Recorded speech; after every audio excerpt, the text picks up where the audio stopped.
everyone. It's me again. So, today I want to talk about more of some practical things. So, specifically, let's talk a little about what are some of the things you can do in this somewhat new paradigm we're running into in the world. A lot of people are saying that things are going to be shaken up in the next 5-10 years. I think some things are obvious. There's massive conflicts around the world. There's the currency system is what seems like collapsing, and just a general change of power. There's been a lot of politicians recently who have ended up being removed from office. Either they resign, list trust. Then there's the former leader of China. He was escorted off stage. Netanyahu. The list goes on. There's a lot of people. But anyway, it looks like there's some type of cycle going on in world events right now as far as what systems are in place and what systems are going to be. So you could talk about what are these new systems going to be, and what is it that we should prepare for and kind of expect. Well, I think some of the big ones are our currency system here in the United States. Federal Reserve head Jerome Powell, he announced a couple months ago that next year in the fall there's going to be a new currency released in the United States. I don't want to say its name. I think it's a thing that kind of gets struck down with the logarithms if you mention it, because it does seem like it's a pretty big deal. But anyway, a lot of examples, and then it looks as if we're going into a commodity super cycle here in the world where commodities are going to become extremely expensive and extremely scarce. Some examples of this, if you look at the stockpiles in the United States for a lot of things, one obvious is the SPR. It looks like our politicians are making it politically expedient to drain it right before midterms. And then there's the other things, like some of our metal stockpiles, silver, platinum, gold. If you go and look at the total amounts that are registered and eligible and the COMEX, it's like all-time lows. Other examples is fuel. Just around the world, there's no new drilling operations that are going on. And the reason is because the ESG movements, they've made it nowadays so that it's a big no-no to try and do anything that ends up hurting the environment. So if you want to try and drill, for oil, you have a lot of, government red tape you got to go through and a lot of bureaucracy. Along with, you could end up having just an activist group who, ends up tying themselves down to the road and, stops you from driving your trucks around. It's getting pretty crazy. You've seen the two girls with a couple kids who are throwing the soup on the paintings over in, I think it's Europe. Anyway, my point is that, long story short, you can basically expect less stuff, unstable currencies, and then big power shifts in who's in charge of the way the world works. So really, you can't rely on the systems that are in place now. The on-time delivery systems with all of our goods and all of our services that we have, that became pretty apparent with the last, big event that happened in 2020, the, big cold that happened. And there was a lot of times people just couldn't get stuff, or it'd take weeks, months.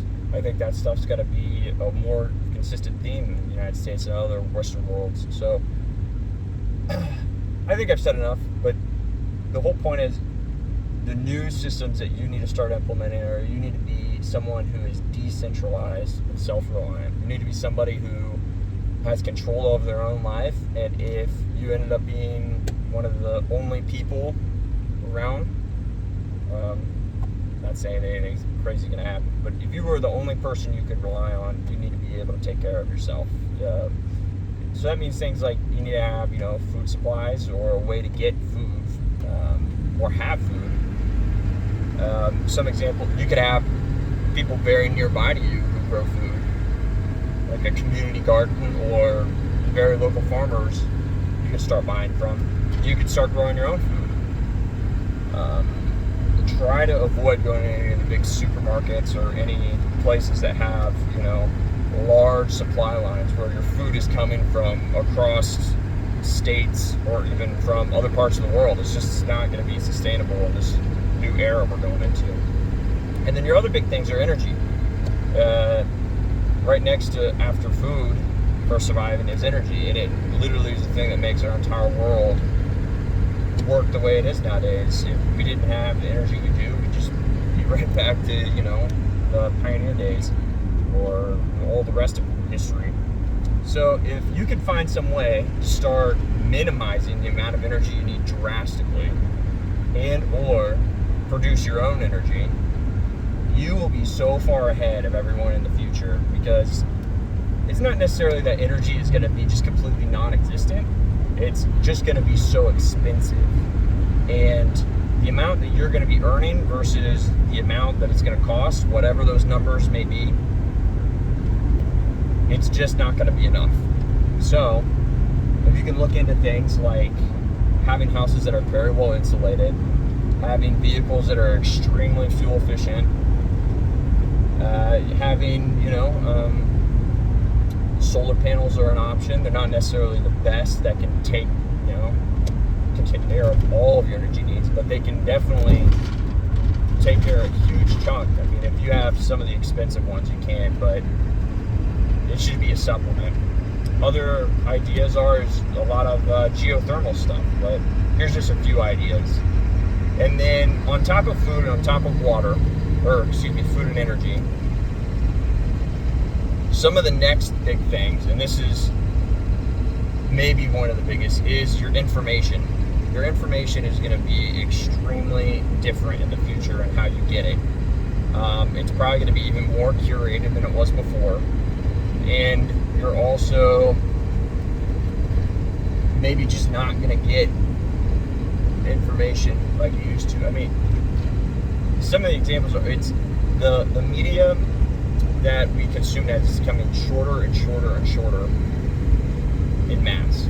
You're going to want to have a little more depth to have more useful information in the future. So some of the things to start off with is you probably want to unplug from all of the major media sources, and you want to start looking for alternative sources of media. And then in the future, you're really going to probably have to do the work on your own to figure out what's going on. But I mean, I don't have too much more to say about that right now.